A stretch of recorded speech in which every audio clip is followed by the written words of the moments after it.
one that doesn't work for the organization. Yeah, it's me. I'm Chris Jenkins. I'm with Charlotte Vibe, and I invite you to subscribe to my YouTube channel where each and every week I interview players one-on-one. And the cool thing about it is I always say I work for the fans. So I always take questions from you guys, ideas from you all, and I put that into my interviews with these players every week. And something very fun at the end of the interview is I do an activity like Office Olympics, just something really fun. And I don't always win, but that's not the point. Just so you guys can get the chance to see these players as people, not just as guys with helmets on running around on Sundays. It's really cool. So if I have your interest, please click subscribe to my YouTube channel and let me know what you think.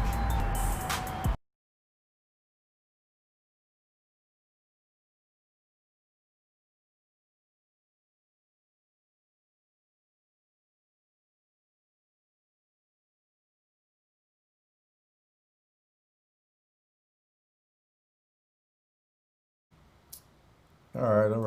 Enough of all that that noise.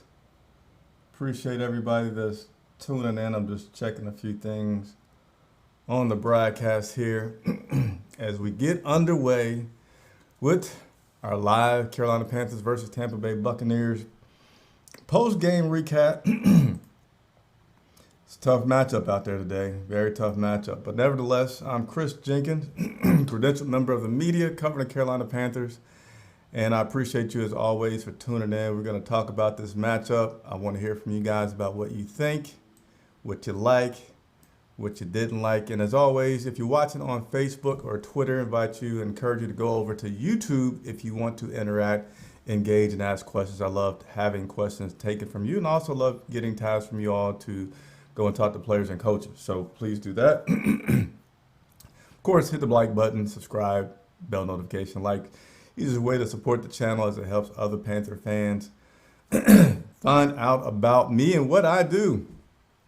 So let's go ahead and talk about this game today. The Carolina Panthers fell to the Tampa Bay Buccaneers 17-31. I don't know why my throat wants to act up, so let me just go ahead and drink some water right now.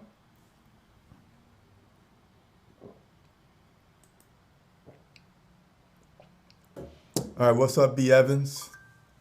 What's up, Chris Johnson? I just drank some water, so it didn't work too well. Nevertheless, let's go ahead and get into this game. Immediately after the game, media gets to talk to players and coaches via Zoom. It's really different from years before, but I'm starting to get used to it. So I'm going to go ahead and play just an opening sample from Matt Rule as he addressed the media today following today's loss. So here we go.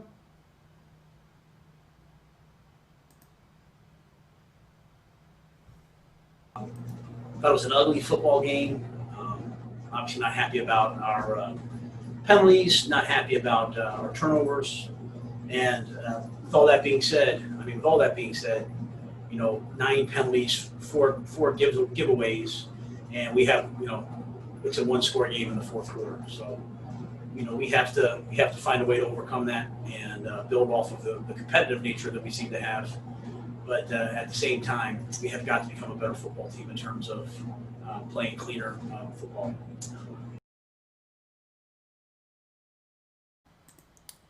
All right, so there you just heard from Coach Matt Rule in regards to his take on today's game. And he said penalties and and turnovers was a big thing. So let me go ahead and address that part right there in itself. They did have a lot of penalties today. 9 penalties for 77 yards. That is quite a bit of penalties there. Had 4 turnovers total, 2 fumbles that were lost, one by Bridgewater, and then 2 interceptions. Makes it hard for you to win a game when you're doing something like that. You guys are getting all the scratchy voices, the burps, so I apologize, but I thank you for tuning in. Hard to win a game when you're having that kind of results, and believe it or not, the Panthers made a good game out of it. They were down by 14 points. I'm sorry, was it 21? But they had 14 unanswered points, I know, to come back to close the game to within 7, and it just got away from them. So more comments from Coach Rule. was let's actually park and talk about Christian McCaffrey. So Christian McCaffrey had something happen to him in the first quarter. Rule couldn't specifically say what it was, but as you may know, Christian McCaffrey was ruled questionable into that fourth quarter with an ankle injury, and then shortly later he was ruled out. Coach Rule stated that he doesn't have much of a status on this. When injuries happen, he just knows from the medical personnel, is the guy up or down? He was told Christian was down, so I'm quite sure. We're eager to get more information about Christian. He was not made available to the media. It's a slight chance that we'll get some more information on Monday. More than likely, we won't get significant information until Wednesday, but whenever we do get that information, I will continue to let you guys know about that. B. Evans with the super chat. So appreciate any of the super chats that you guys do. I am an independent media, supported 100% by the fans. That's why I work so hard to get questions answered for you all. So B. Evans, I appreciate the $4.99. I really think it's just the way that I talk differently when I come on camera that my voice isn't used to, and I got to find that range that keeps it settled. But I appreciate the $4.99 for the tea. Other things that Coach Rule talked about today was not getting enough pressure on Brady and what he feels may have happened or may have been the reason for that. I just got a tweet that Christian McCaffrey is scheduled for an MRI tomorrow. So we'll get some more information on that hopefully tomorrow. I think with the Ben, if it's that serious, that we should certainly get some information. But again, Christian McCaffrey will have an MRI on his ankle tomorrow. That just came through as I was speaking with you all. But he felt like they played a lot of three-man rush against Brady. But Brady was quick to get the ball out of his hands. So that was one of the things that they thought attributed to not being able to get any sacks on Brady. But we were able to get some good pressure. And they were able to blitz at times to do something like that. Felt Teddy Bridgewater was under way too much pressure today. I got some stats coming up for that a little bit later. And he said the biggest disappointment, which you heard there at the beginning, and he came back to reiterate this, was just the difference in how they played last week with the turnovers and the penalties compared to this week. He said it wasn't even close. And I feel like with it being a young team, that even though there's no fans on the road, just like there were no fans here in Charlotte, that was a contributing factor to things. These guys have routines when they're at home that they're used to, their own bed, their own road, their own, just a routine. When you travel, it's just different. And I think that may have caught up with these guys. And man, who knows how this might have been if they had had a crowd in the game. But I personally think it was mostly just that, being on the road, being on a away game, just different mentality that led to a lot of that happening for the team. So in addition to Coach Matt Rule, let me also check the comments here because I love to talk with you guys. Again, if you're watching on Twitter or Facebook, it's good if you want to listen to the content. I appreciate it. But if you do want to interact, I invite you to go on over to YouTube. So great comeback in the second half. We could have finished. Sucks to keep losing. Panthers might be the best 0-2 in the NFL team. 0-2 team in the NFL today. B. Evans says he's used to losing. Is that bad? Now, I'm going to come back and read in the comments a lot more once I get through my routine. But go ahead and continue to load up the comments, and I will certainly get to those before we are done. Brian Burns was another player that we got a chance to speak with after the game. He said that he felt like, Brady was getting the ball out quickly. He was getting to him, and I know I do have some stats that, again, are going to come up here in a second that, Burns, I thought, was doing a pretty good job of pursuit and getting some pressure, but Brady's one of the greatest of all times, and he was finding people and getting that ball away so that he was able to get a little bit of an advantage there. Let me go ahead and but show some of the video. I'm sorry, correction. Let me go ahead and play some of the audio from Teddy Bridgewater, his opening line as he spoke with the media today following the loss to Tampa Bay.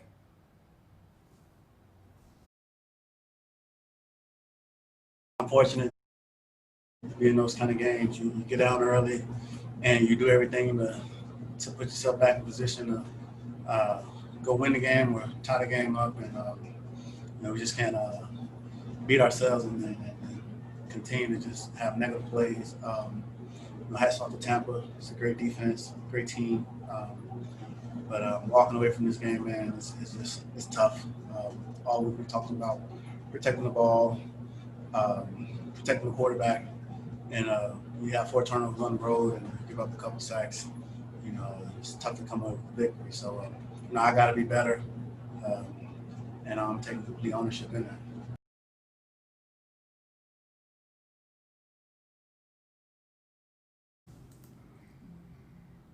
All right, so there you have Teddy Bridgewater.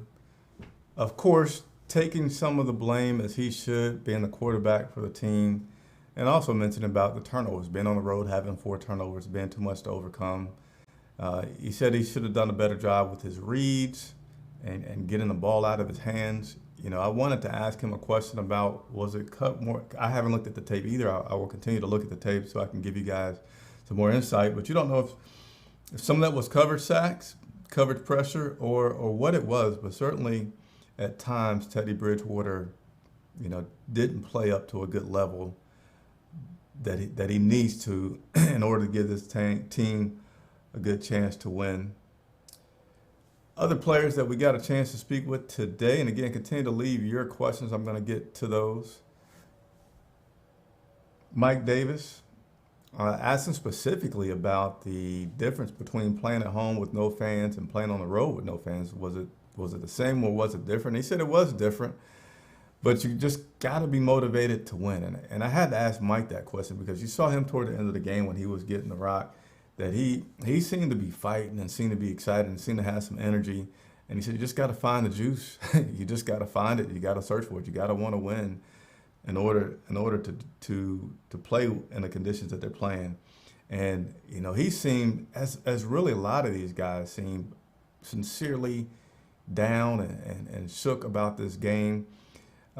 Mike Davis commented that the fact that they had a chance to win with all the mistakes that they were making made it extremely difficult, but he also appreciates and gets excited about the fact that the team will not quit.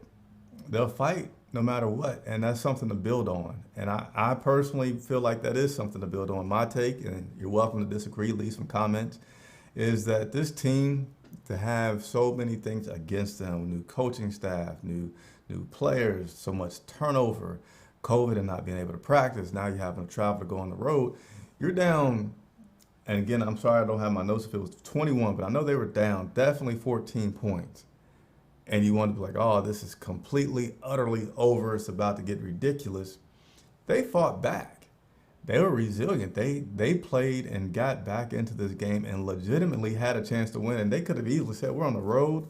Heck, we're playing Tom Brady. He's on fire. He's mad because he lost to the Saints in week 1. But you did not see that. So I know the players won't call this a rebuilding season. It is. But, I was speaking with you guys early in the season and saying, hey, let me get a little bit more experience with watching this team, watching the coaches, hearing the messages before I can really say how I feel about the hire of Coach Matt Rule. And I would say I'm starting to feel pretty good about it. Let me know what you think. Again, I always like to engage and hear from you all. But I'm starting to feel pretty good about Coach Rule. And I don't feel like anything was terrible and just, oh, my goodness, how are we ever going to turn this thing around that happened today? Zach Kerr said the coach gave them a message of just finding out, his message to the team was figuring out who they want to be. What kind of team do they want to be? And he knows they all want to get better. They want to play better and they want to finish better. And even though it is only 2 losses, he's like, I'm already tired of it. And I feel like the mentality, the culture that Coach Rule is wanting to build is actually very much getting put in place and is taking effect. I just feel like it's different. And I'm not saying that Ron Rivera was bad, but you see one culture and one mentality with certain coaches, then you see another with a different coach. And I feel like I see the Coach Rule mentality starting to show up in these players as they continue to talk and play these games. Last but not least, we had Dante Action Jackson came onto the screen to talk to us after the game. That guy is as confident of a cornerback as it gets. asked him about his injury and coming from it because he already got hurt in that first game. And he talked to us earlier before the season started about his injuries last year and how he had to learn how to deal with it, how to play through the pain, how he ate differently, did so many things for his body to just be able to sustain the physical beating of the NFL. And he said, he was honest. He said his ankle is still hurting him. It's still bothering him. But he knew that he couldn't let his team down. He knew that he could not be out there for his team. So he did as much rehab as he could. He was doubling, tripling, quadrupling his treatment, going in the morning, going in the evening, and really trying to do the things to take care of himself. So I appreciate hearing that from Dante. I feel like there is certainly growth in a player when you hear him say that he couldn't let down his team, and not only does he say it, he puts in all the extra time to get some treatment. So he also spoke about halftime. What happened? What was that atmosphere like in the locker room? He mentioned that a lot of players spoke up. Not only did the coach Rule speak up, but even Kawan Short, who was not an active player today, made a point to, as he should as a captain, speak up at halftime, and hopefully all that just gives you some kind of idea about how this team has been built and where they can go. So I got some stats that I'm going to share with you all, and then I'm going to start going to some of these questions as I love to hear from everybody that's out there. So let me go ahead and bring up some more of these stats. I did that backwards, so let's try again. All right, let's go with a few stats from today's game. Teddy Bridgewater had an over 300-yard passing game today, and I tell you, it didn't feel like that a lot today because they were playing from behind so much this entire game. But Teddy Bridgewater threw 42 times, completing 33 passes for 367 yards. Now, there was some bad stuff that happened as a result of that. He had 2 interceptions, and he was also sacked 5 times. So, furthermore, we had DJ Moore with 8 receptions, 120 yards receiving. Pretty good to see from him. And then Robbie Anderson also showing, we had 2 players over 100 yards today. I don't know when was the last time that we had that happen, but Robbie Anderson had 9 receptions for 109 yards. So stats don't win you games at all, but it was pretty good to see 300-yard passer, 2 100-yard receivers on the team today out there on the field. Let's go ahead and have a look at some of the defensive stats now. On the defensive side, we have Rasul Douglas leading the team with 7 tackles. He had 1 tackle for a loss. You guys may laugh here. I have Brian Burns' name spelled incorrectly, but nevertheless, Brian Burns had 4 tackles, 2 tackles for a loss, which again does confirm what he said. Like, he felt like he was getting good pressure on Brady, and that stat right there shows that he indeed was getting good pressure on Brady. Dante Jackson had 1 pass deflection and 1 interception.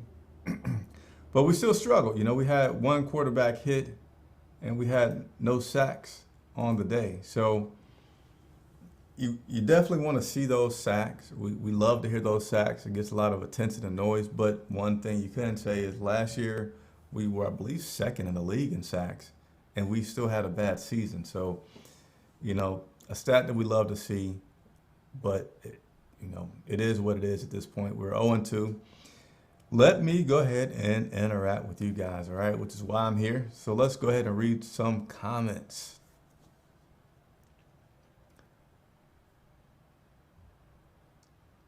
Derek Brown, 2 stupid flags cost the Panthers 10 points. So, yeah, we had 9 penalties for 77 yards. So Derek Brown wasn't the only one that was the culprit. I'm not sure if I have the exact breakdown of who had the penalties.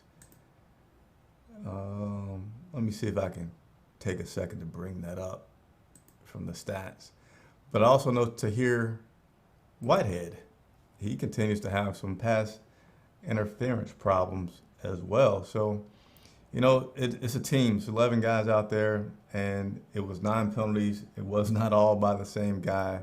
but it's certainly something that we need to tidy up in order to have a chance.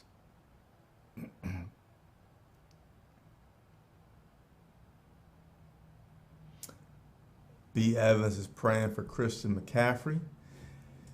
Yeah, I feel that if Christian McCaffrey is not able to go this weekend, that we will still be okay. I don't wish that he's out, but I feel like we can still be okay. And the reason that I say that is because Mike Davis stole a lot of attention. Man, I'm losing the guy's name that was Christian's backup last year. I can see his face and everything, but for the coaching staff to have that kind of faith and confidence in liking Mike Davis, and you've seen Mike Davis get action today before Christian McCaffrey was tired, before he was banged up, and I think he did fine. And I'm seeing different coordinator get the ball around the people, and the game when Christian McCaffrey was out, yeah, it was different, but it was not ineffective by any means. So I don't feel like it's something to say, oh my goodness, we have no chance at all with Christian McCaffrey out. I certainly love our chances a lot better when we do have him, but I feel like it's not going to be bad. Yeah, thanks for helping me there. Reggie Bonifant was on the team, and he's much lower on the depth chart this year than he was last year because of Mike Davis. So I feel okay if Christian is indeed out. I certainly hope that he is not, and if he is, that he has a pretty speedy recovery. Moving on. Chris Johnson said, where did Mike Davis come from? Hey, Evans, Coach Rule has been loving Mike Davis all along from camp. So he may be new to you, but this coaching staff has long been impressed by Mike Davis. And I think that other fans will see that he's a pretty good second guy to be behind Christian McCaffrey.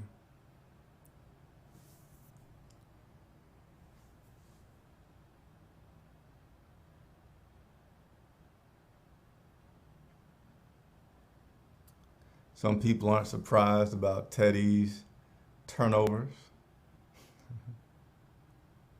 Tommy Walker grinned that we are rebuilding. Curtis Samuel is not a fit anymore. Very good comment. Very interesting comment.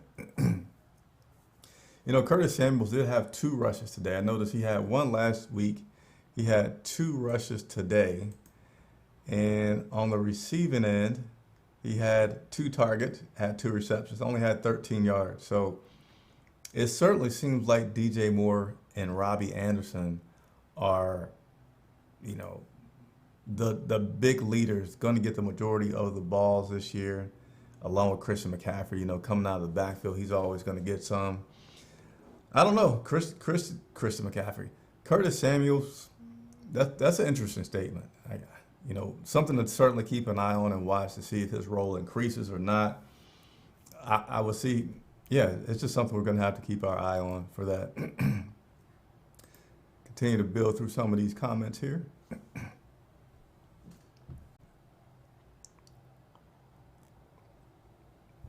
Tommy Walker comment on us not getting any pressure. Yeah, again, Coach Rule talked about they didn't blitz a whole lot today.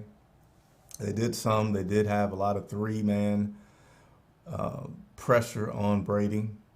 And, I don't even know if it's possible to get enough pressure on Tom Brady ever, right? Because you may get some pressure on him one series, and then he's going to go on that sideline. He's going to talk to the coaches, and he's going to change stuff up.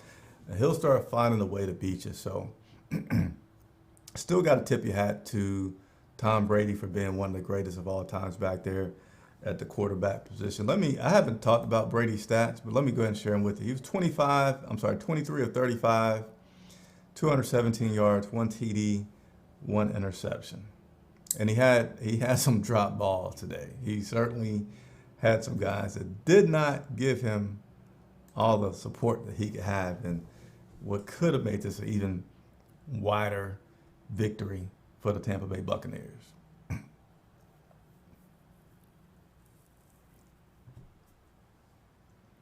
Teddy really let us down, but our O-line struggled too. Yeah, so definitely invite you guys to, again, hit that bell notification. I'm going to be watching the film over so that we can go more in depth about some of the things that were going on today. I think it was Zach Kerr who said that it's hard with football to say a lot about the game without looking at the tape. And this season, I'm committing to you all that I will be watching the tape over so I can give some more analysis about some things that are taking place. Like, was it more Bridgewater's fault? Did I see more of the line's fault? Was it coverage sacks? And we'll get more into that for everybody. So thanks for chiming in about it, though. Comment about bring Bonifant up from the practice squad. Definitely don't think that's necessary at this point, but could be if Christian's out. And again, ready for the Omar Bayless to come back. Man, I would love to see that guy out there. I think he's out for the season, though, because he got put on the injured list before making a 53-man roster. So not likely that we'll be able to see him back. Chauncey Ellerby, I've been saying since that signing that Mike Davis is a great compliment back, and Seth Roberts is actually a great number 4, a good number 3, and a decent number 2. All right. So that's going to wrap us up for today. Again, Carolina Panthers lose a divisional game, so that's a tough one. They're now 0-2 and 0-1 in the division against the Tampa Bay Buccaneers. Tampa Bay Buccaneers are now 1-1. Let me see if I can give you all some updates around the league really quickly before I sign off. Let's see what other matchups we got that have taken place today that I can share with you guys before getting off of here. Let's see.